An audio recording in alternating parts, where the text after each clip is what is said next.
bringing you in-depth discussion from one of the rad groups of online writers covering the Edmonton Oilers. Are you ready for Oilers Overtime? Join us as we talk news, rumors, trades, player grades, game results, and more. All featured on one of the most glorified teams in the NHL. From the great one to the next one. From the boys on the bus to the decade of darkness. This is Oilers Overtime. Hey there, ladies and gentlemen. Welcome to another edition of THW Oilers Overtime. My name is Jim Parsons. I'm here with the HockeyWriters.com. We took a slight break last week for the holidays, but we're back with tons to talk about. There's so much news when it follows the Edmonton Oilers right now that we had to do another show this week. So we've got Brian Swain with us and Julian Mongillo. Brian, how are you? Hey, what's up? Happy 2022. Yeah, well, hopefully it's a little bit better than 2021. But yeah, so far, not great for the Oilers, but we'll see. You never really know. And Julian's with us as well. Brand new recording setup and everything. You're looking fine, my friend. How are you? Good. Hope your holidays were good. I got my new mic here. My girlfriend, my brothers and sisters bought that for me. Got a new webcam, so we're all good to go. Yeah, it's fun. I'm sure you're just recording up a storm. So it's that mic is looking hot, by the way, too. I know, eh? Yeah, don't even figuratively. Yeah, no kidding, eh? Okay, well, let's start with the big news. Obviously, today, as we record this, it is Tuesday. As people watch, it's probably going to be Wednesday for most people. Tuesday morning, it was reported that Connor McDavid has tested positive for COVID. So he missed practice on Monday, but he did play against the Rangers on Monday evening. Apparently, he tested but was negative on Monday, so he was able to play the game. We didn't really know much other than he rested. He got some time off. He needed it, I guess. And then on Tuesday, he tested positive, so he was not at practice, and he will probably not be in the game again. They've said that he might test again, and if it's a negative, then maybe he'll play against Toronto, but I don't see that. Brian, let's start with you. What do you make of this news? Are you shocked by anything at this point when it comes to the COVID stuff? What do you make of this? No, I think the Oilers have been pretty lucky to this point. Both Draisaitl and McDavid haven't missed a game going back to the beginning of last season. They're probably the last two superstars standing. The Draisaitl might be the last one. I mean, I know even going up against Toronto on Wednesday night, they're going to be without Austin Matthews, I believe, right? So it seems to be hitting everybody in the NHL. And I guess, number one, you hate to see it. You hope that he's healthy. But if there was a good time for this to happen, when the Oilers have after tomorrow night or after Wednesday night, they have one game in a stretch of 12 days, I believe it is. I guess this is probably the time for it to happen. Yeah, they were postponing a bunch of games because of the attendance issues that the NHL is dealing with, trying to move the games around so that there can be fans in the building. There won't be any fans in Toronto. They're going to be playing, I guess, in an empty arena. So that'll be very interesting to watch because we haven't seen that in a little while. Julian, are you with Brian on this one, that this is good timing? I mean, it's not great timing considering the Oilers have stunk in the last little while. What are they, 10 losses in 12 games or something like that? So it's not been pretty. McDavid was held pointless against the Rangers. He was, I don't want to say invisible, but he certainly wasn't his normal self. Good timing, bad timing, never good timing. What do you make of this? Well, I'll say it's not good timing because you never want to lose a guy like him. But what Brian said is basically the silver lining is that they have a stretch where they can kind of cope with it if it is a long-term thing and he's got to miss a bunch of games. So that's the positive. That's positive out of it. But I think Matthews is actually supposed to play. I think his PCR. I think McDavid he got tested on the PCR, right? Wasn't the actual? Yeah, it was like the real quick one or something. The rapid test. Sorry, the PCR one is the one that he might be able to play. Who knows? Hopefully, we can get a McDavid versus Matthews. I think Matthews is supposed to play because his was negative on the the positive on the rapid, negative on the PCR. So, but in terms of not having him, I think that someone, if he's not in the lineup, needs to step up. And I'm looking at Draisaitl to be doing that. Like he's kind of been a little bit snake bitten. He's going to have to shoulder the load if McDavid's not going to be there, but they need guys to just come and someone needs to just step up. Like someone just needs to help these guys. And I don't know who it's got to be or what, but we saw how the Rangers game went, a couple bad goals, and they're always playing from behind, and it's nothing really new. Nothing new year, same Oilers, I guess. Like that's kind of what the story looks like so far. Well, you never want to lose your best player, but I am kind of curious to see how the Oilers respond to this because there's been a lot of talk about how the depth hasn't stepped up. There's been only McDavid and Draisaitl doing anything, and they've kind of gone cold a little bit. When you don't have McDavid in your lineup, does it not ring true that you have to take the next step, that everybody else has to go, okay, we don't have the best player on our team right now. We all need to give a little more. And to do that, maybe you need him to not be there, right? Because when you have him in the lineup and you have Draisaitl there, you kind of default to letting them do their thing. And maybe everybody doesn't work as hard as they need to. And I don't know if that's true or not. I'm curious to see how this will go. Like, do you have to pull, what did they say? You never know what you got until it's gone, right? Mm-hmm. So McDavid's not there, right? If that's the case and he doesn't play, everybody else has got to go, crap, we got to fill in here for McDavid. Could this be the thing, Brian, that says, okay, everybody else needs to take that step? And if they take that step and then McDavid comes back, isn't this good for Edmonton? Yeah, absolutely. I'll piggyback on what Julian said there. Draisaitl has been largely MIA, relatively speaking, to what he produces lately.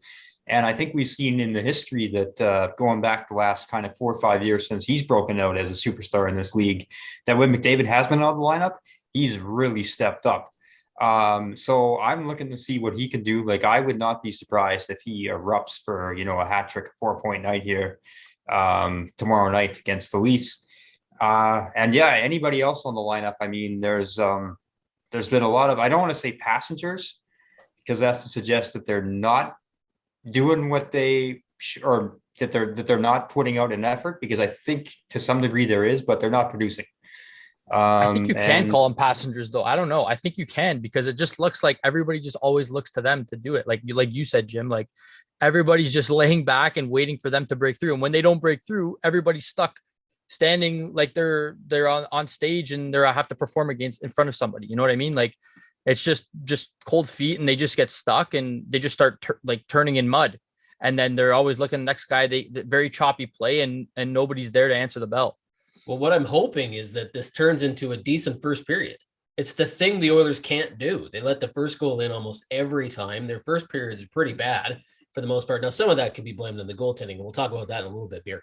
But if you have to step up and you go, okay, man, we got to come into this game. We don't have McDavid. And let's not forget, they don't have Nugent Hopkins either, right? So they got Draisaitl as a center, and they don't really have anybody else. Ryan McLeod's played pretty well. I think Derek Ryan's out too, right?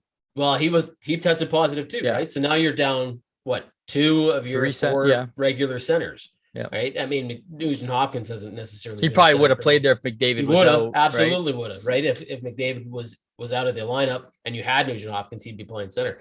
So I'm hoping that this turns into one of those things where the Oilers just come into the game and they're absolutely gung ho and ready to go from the faceoff, and they have a decent first period and actually score the first goal of the game.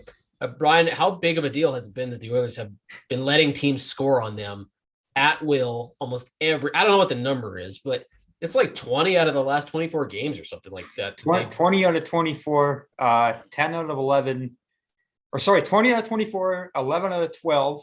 And the last 10, the Tippett has been physically behind the bench. Yeah.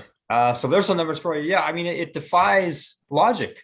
I mean, law of averages would at least suggest that, even if you're the worst team, even if you're a vastly inferior team stepping on the ice every night, in the span of 24 games, you're probably going to score the first goal maybe a third of the time. I have no, this is 2 months now, and every time we're talking about this, I have nothing new to say. It seems every time I'm writing a takeaway piece on the games, I'm talking about this. I don't know what it is, why it is. Is it a mental thing? I'm at a loss. Well, I was going to go to Tippett next, but let's switch gears, because I think this is a good transition into the goaltending, because I think it's a huge issue for the Oilers. Obviously, with Mikko Koskinen playing the way that he's played of late, it hasn't been pretty. The game against the Rangers was really bad. I want to defend Koskinen a little bit, because I think he gets ragged on a lot, and he's played pretty decent sometimes. But what we know about him is that he can't play a number of games in a row without faltering. He lets in the first goal regularly. When he does play poorly, he plays worse. Like, it just gets exponentially worse. So, Julian, how much of this first goal thing we're talking about? Brian says he doesn't know what it is. Is it the goaltending? Like, is that the issue for the Oilers, that they are actually playing okay and the goaltending is letting them down, or they're not playing okay and it has nothing to do with the goaltending? I think it's just a little bit of everything, and the goaltending is just the anchor that's got them just stuck. Like, it, to me, the goaltending is the major issue. And I seen it with the Leafs when they struggled to find a goaltender, and everything, no matter how many times they would score or how good they were offensively or how much they improved their defense, if you can't get a save when it matters, everybody doesn't, like, your whole team loses faith in you. They're already playing in their head like, okay, we got to make sure we score like 3 or 4 goals walking into that game. Like, they know they're not going to get they're not going to win a game by their goalie stealing it for them with Koskinen. I don't want to be too harsh on the guy, but we've seen it so long now, and we knew that this was a glaring issue in the offseason, wasn't addressed. And now we're seeing how this might be the undoing of their season right now. And it's just one thing after the other, and it just looks like it's snowballing into something much bigger. And I think that needs to be addressed if these guys want to go anywhere in the playoffs. If you go back to our earlier videos, then you'll probably hear us have said that this goaltending tandem could be okay. But the big asterisk was that they were both healthy, right? That Mike Smith was healthy and Koskinen was healthy, and you could pair them with the right amount of game combinations to actually let them do what they need to do.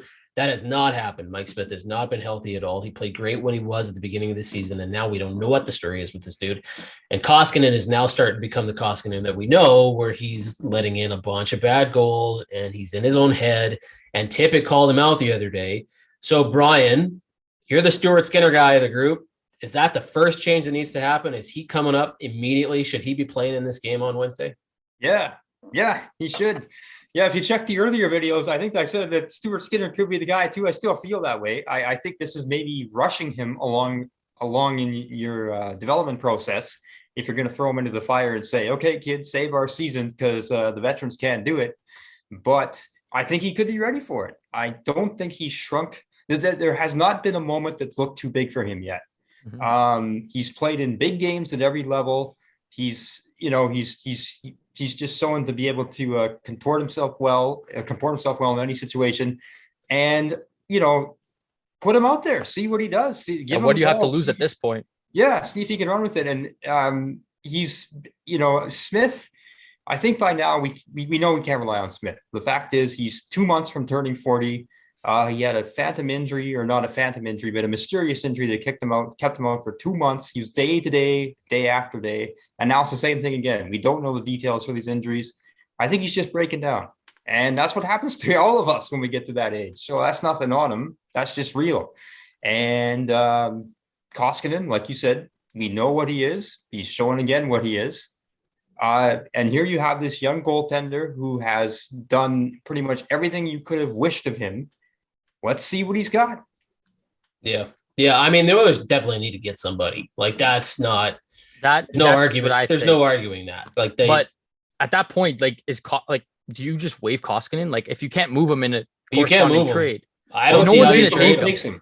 No one's going to take him. Maybe the Sabres, maybe, but I don't know. Are they even wanting to do something like that? You know what I mean? Yeah. But like, if you can go out and find a goalie, I think that needs to be addressed immediately. If the Oilers want, or Ken Holland or the Oilers want any sense of some sort of, I guess, I don't even know, like, just relax knowing that you have someone in net. But I think Koskinen's going to get waived at that point. Like, he's going to the minors.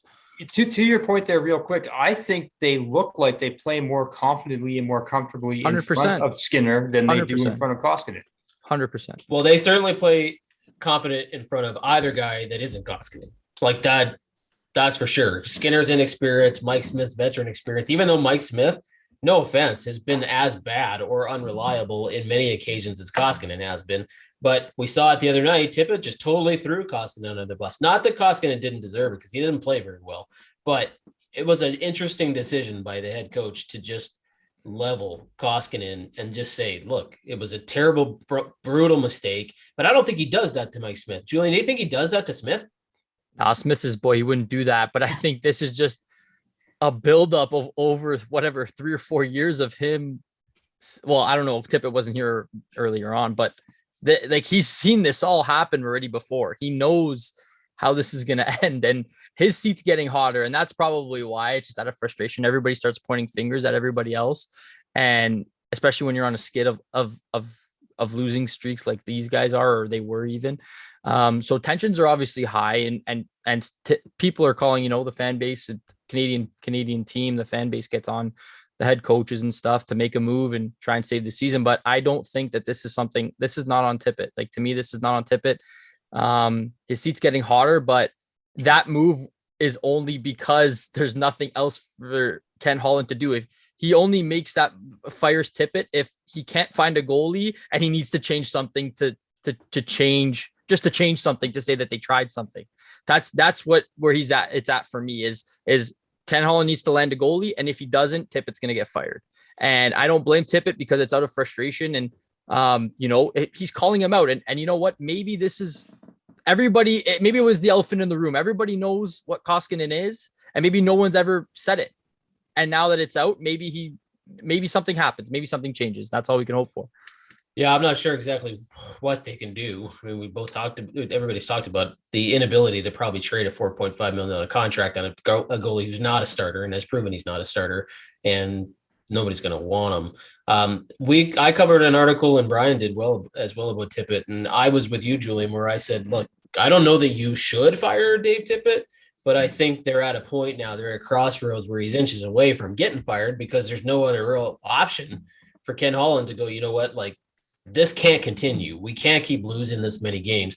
Tippett said that he wasn't concerned about the outside noise. He did an interview today and he said, look, I'm not worried about it. Like, it's not something I think about. You guys think the house is burning down. I'm just trying to put out the little fires in practice and on the ice and stuff, but he's not worried about it. He's been around too long, he says.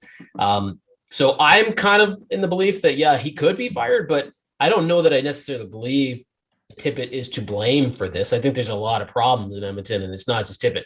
Brian, you covered the talk about Dave Tippett and his hot seat and what could happen there. What was your take on this whole thing? Yeah, I don't think those two things are mutually exclusive. Like, I think he cannot be to blame and still get fired, and it be the right move to make. Like, when a coach loses the room, we see it all the time in pro sports. When a coach loses the room, that just seems to be it. I thought Paul Maurice is maybe not a great example because he was with the Jets for 8 years. But when he took it upon himself to step down, he said, you know what, this team just needs a new voice. I've taken them as far as I can. That might be the case with Tippett. When you look at a lot of things that are plaguing this team, whether it's lack of focus, lack of effort, they're making mistakes, they just don't seem engaged. That to me speaks of the atmosphere around the team. And I think the coach plays a huge part in creating that dynamic. It doesn't necessarily have to be any fault of Tippett. This could be totally on the players, but you can't fire 23 players.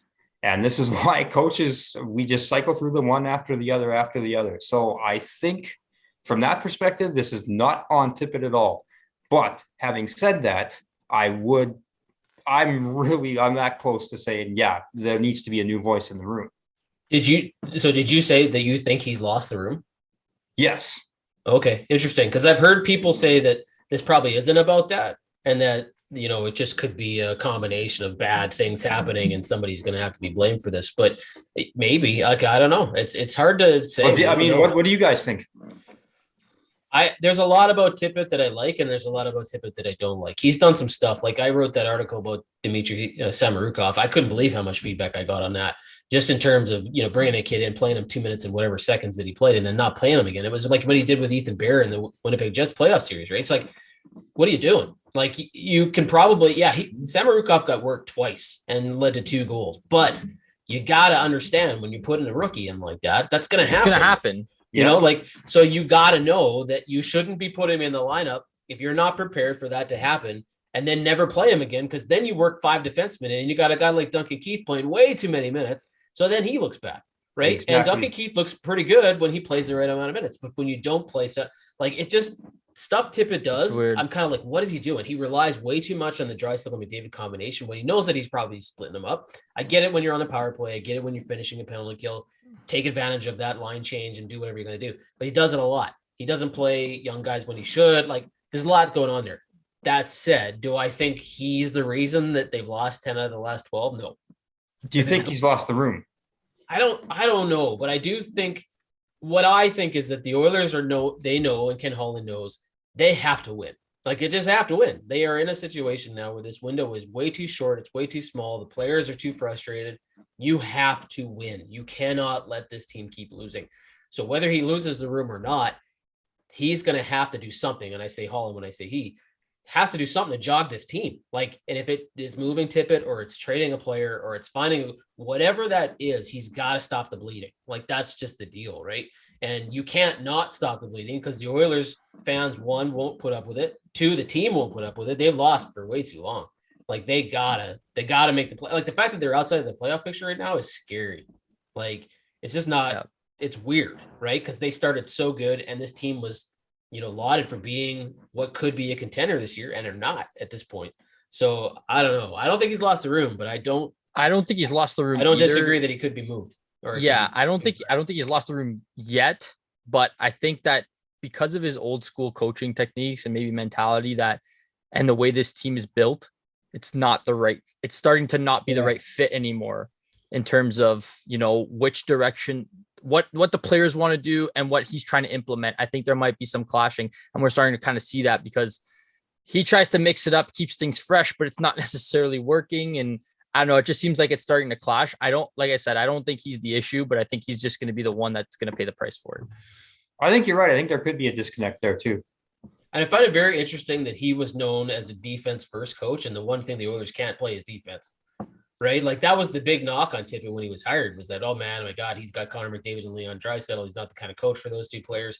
Yet he favors them so heavily, and he doesn't really, I mean, I get that he probably wants to. I'm sure he'd love it if the Oilers were better defensively, right? But they just haven't been, and you'd think that would be the case under Tippett, but it just doesn't look that way. And so, could be injuries, could be whatever. But. So if you're Ken Holland now, from a fan perspective on you guys, because you guys watch them more, but do you guys think, would you be upset if Holland makes a move to acquire somebody to help, or would you rather him kind of I don't know where you guys stand. Like, are you trying to, protect your picks and your youngsters, or are you willing to part with that to add pieces? Well, I think the first round pick, if that's what you're talking about, is already up for grabs. The question now becomes, what are you moving it for? Right? Because you need a goalie and you need a defenseman and you probably need a center. And you can't use a first round pick to get all three of those things. So you're going to move that anyway. I think it was always the case that he was going to move that. Now he's got to decide what he's moving it for. And what's the biggest of those. That's the big question, issues, right? Like, I don't know anymore. And it's going to have to be something creative if he does move it, because he doesn't have much play to cap.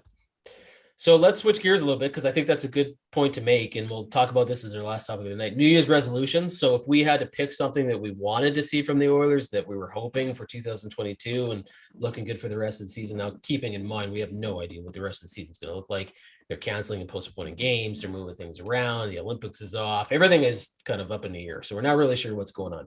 But Brian, I'll start with you. If you could pick something for this team, and we've talked about a number of topics already tonight, what would you hope to see as a New Year's resolution for this Oilers squad? It's a dead horse we've already beaten. I wish I could come with something more creative, but it's just better starts to the games, because I think that everything's not to make a pun or anything, but it all starts at the start, right? It all comes up and it all comes apart at the start too. I don't have. I guess if I wanted to really go out there, I'd say, start Stuart Skinner 9 out of every 10 games the rest of the way. But it's got to be, figure out whatever it is. And if it's on the goalie, if it's only because of the goalie that they're having these poor starts, I don't think it is. I think it's a team-wide issue. I know that that Koskinen not making great saves, but the other goalies on the team have had let in goals early too. They got to, I don't know what it is. They got to figure that out. Yeah, it's deflating, right? When you, especially and Tippett said, I'm trying to remember, but he said they played pretty well, and then Koskinen gaffes in that going out to play the puck, and actually that reminds me. Well, I do have one too. Show some more emotion. Get pissed off a little bit. Yeah. Well, unfortunately, they don't have the guys that could afford to get angry. Like, Cassian's out of the lineup, although he was at practice today, so he should be playing against Toronto tomorrow. Like, who do you have, right? Like, who are you asking to step up in those situations? Well, not even that. Just show that you care. Get mad. Break a stick over the back of the crossbar when they know that you go down 3-0 for the fourth straight game. And when you come on in your post-game interviews, and don't just sit there and stare blankly and say, "I think we played well." I think 100%. Somebody needs to just get mad. Go on an obscenity-laced tirade post-game or something. There needs to be that moment. The Wayne Gretzky crock of crap moment, if you guys know what I'm talking about, needs to happen with this team. Yeah. So act like you care that you're losing, or act like you care that it's going as badly as it's going. Yeah, I hear you. Okay, Julian, what about you? Do you have a New Year's resolution for this? I mean, it's tough. The biggest one is what Brian said about the score not scoring first. But I think I'll say is to not be afraid to start shuffling the lines. It just seems like they just keep rolling the same things out there, status quo, hoping that it's going to work. And there's not enough. Like we talked about it when they were on that losing streak. They barely touched lines. It was, you guys keep doing what you're doing, and if you lose, you lose. Like there's no shuffling going on. I don't know. I just think that find something that works and run with it. They haven't tried to make an attempt really to find, besides the Fogle addition to the first line. That's the only thing that they've kind of tried really in recent memory that I have that is starting to kind of maybe be a little bit functional for them. But other than that, like go back to different things, see who's going to give you energy or give you stuff that night and run with it.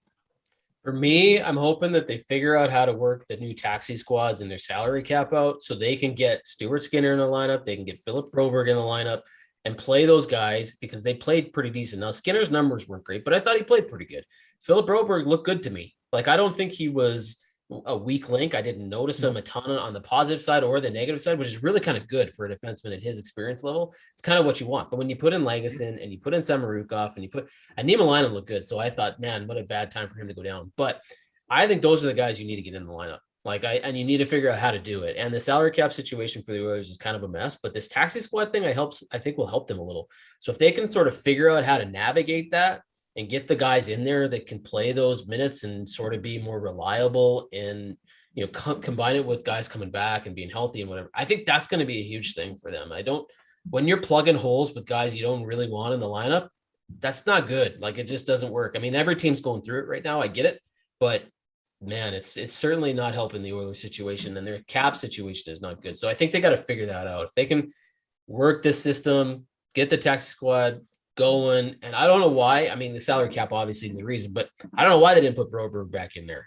I'm not sure what happened there and what money got in the way or whatever, but they worked Smith back in, and I didn't think they needed to, and they moved Skinner out, and he's down in Bakersfield right now. I think did they even explain? Yeah, did they even explain why they brought Konovalov up on loan instead of Skinner? Well, I think it's just cap related. Yeah. I don't know for sure why they haven't recalled Skinner. Like, Brian, have you seen if they officially done it yet?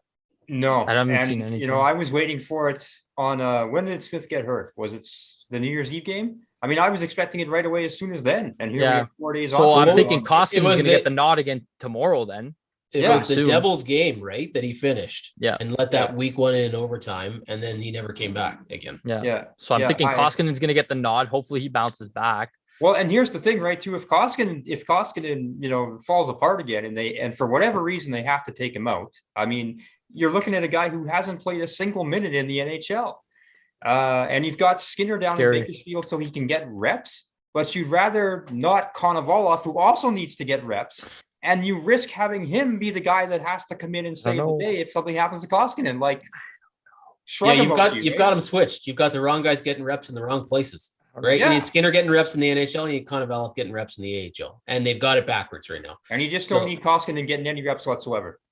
Yeah, well, I mean, it seems that way. Unfortunately, that's just the reality of what the Oilers are dealing with. And when you don't know what's going on with Smith, you'd think they'd be able to work that out. Like, maybe he's not hurt enough that they could put him on IR, and I don't know what the story is. I think you could probably get just about anybody on IR if you're creative enough.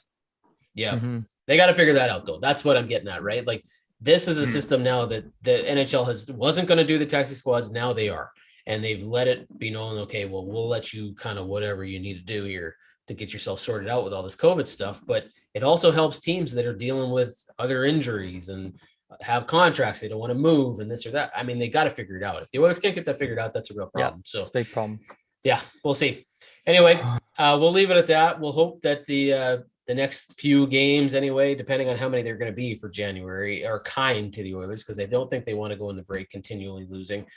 The break's going to be good for them either way, but we'll see. I think quickly before we go, I got this hat on the line. If they win tomorrow, I'll don this next podcast. I don't wear any other team but my team, the Leafs. So we'll put that on the line. And if next time around, maybe we'll up the ante a bit. But I'll wear this hat next podcast if the Oilers can squeak out a win tomorrow against my boys. I was going to say, like with our Toronto friend here, we should at least do predictions for tomorrow night. Now, I'm not predicting the Oilers are going to win, but I think we at least got to do predictions, right? Sure. And I got to say this, Julian. Here's the thing. That's a good little thing with the hat, but I'm going to challenge you. I'm going to dare you, one up you. If the Oilers win, you wear the hat. If they win again, you find a new outfit or not something else to add to the hat, like a onesie or pajamas or something. Yeah, I'm gonna get right? Like, and just keep getting bigger and louder and louder. I don't know. We'll see how it goes. We'll see how it goes tomorrow. I can do it too because I have all sorts of Oilers merch, so it'll be interesting. Okay, Brian, you called the predictions. So I'll let you go first. 4-3 Leafs in overtime. Okay. Julian, I'm gonna go. Yeah, I'm gonna stick with the Leafs. I think they're just rolling really, really well right now, and I'm worried about McDavid not playing, so I'm gonna go 5-2 Leafs. Okay, I'm actually probably going to be wrong, but I am going to say that this is one of those games where no one thinks the Oilers are going to win, and they do. And I'm going to say 3-2 overtime. They seem to play teams they should beat not very well, and then sometimes they play teams they shouldn't necessarily beat, and they show up.